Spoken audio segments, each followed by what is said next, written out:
This is Holy Saturday, Saturday Vigil.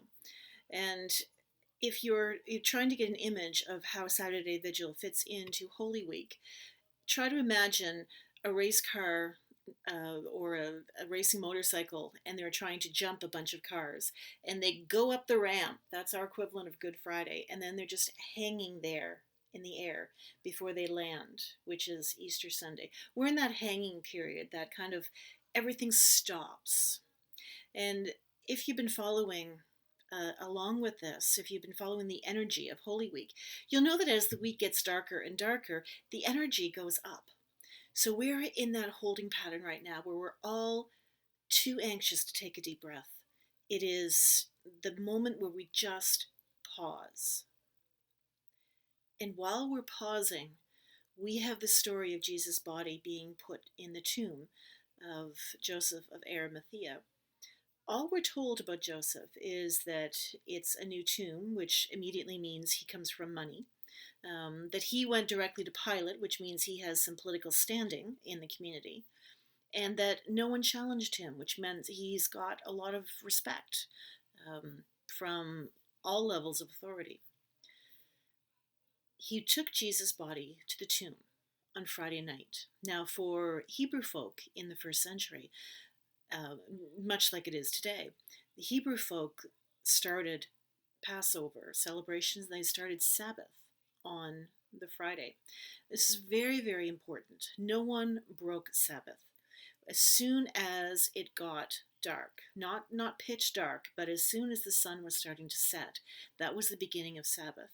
So when Jesus died in the middle of the afternoon, there was a rush to get his body dealt with before Sabbath began.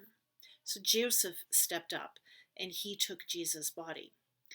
And in doing so, he circumvented a lot of the rituals around death that the Hebrew folk had.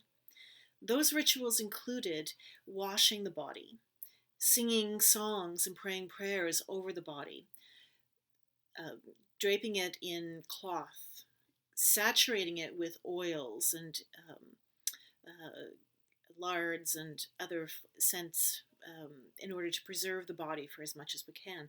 They could, because the Hebrew burial was a two-part process. First, they laid the body out to essentially dry up in the sun. A year later, they would dig everything up, and then they would do the final burial. So this is a two-part process, but because it was Sabbath, because Jesus had just died Friday afternoon, they couldn't do any of that. And the women were stopped from doing it even the next day, Sabbath day. They couldn't sneak away. It would have been noted by whomever. And they also had to be very, very careful. Jesus had just been killed in front of them. They did not know if they were going to be next or if the men they were with were going to be next. So imagine being in that tomb, watching that tomb, being in that upper room, just waiting. It's one of the hardest things about a vigil. I've been to several, and the desire to do something is overwhelming. Our faith and a lot of our people are not really good with just sitting and waiting. It's a torturous experience. And if we're having problems doing it as a ritual, imagine if you were in the first century doing it, not knowing what was going to happen next. But knowing your job, a woman's job, was to prepare the body for burial. We also have a pivot going on.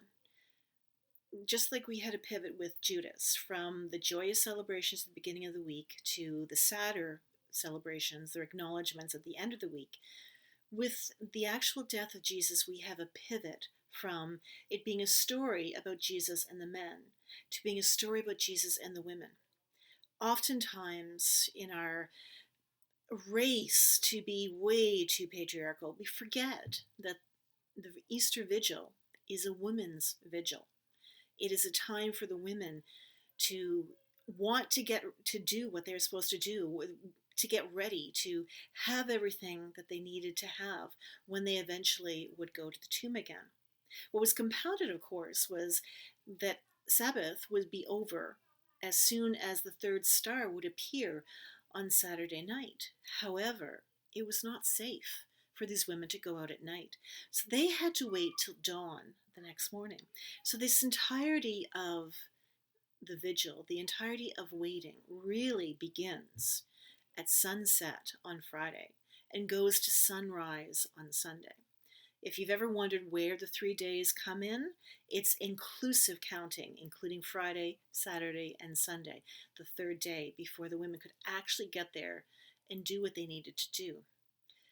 But much like Mary, a few weeks ago, had covered Jesus' feet with oil and wiped it with her hair, the women were prepared to do what they needed to do. And it was only by luck that Mary had already done a lot of that work, but to a living Jesus, not to Jesus' body. When we're turning the tables, we have to look at who is experiencing this. The men were there, of course. They were scared, they were talking, they were strategizing, they were doing whatever, but they didn't have a job anymore. The person they were following, the person who was giving them all the instructions, was gone. They didn't have a cultural job anymore. They had been there to be his friends and then had abandoned him. Which kind of ended their friendship job as well. They were lost, but it was the women who were waiting. And we joined the women this vigil as we sit and we turn our perspectives, we turn the tables to see and think and pray with these women things they wanted to do to celebrate Jesus as he transitioned to death. There's a hint of a birth image in this. A hint. I don't want to push it too far, but the notion of Jesus being somewhere and it would be the women who are part of the transition to the next stage of existence is something we can't overlook. At this time, much like in regular birth, it's not a fast process.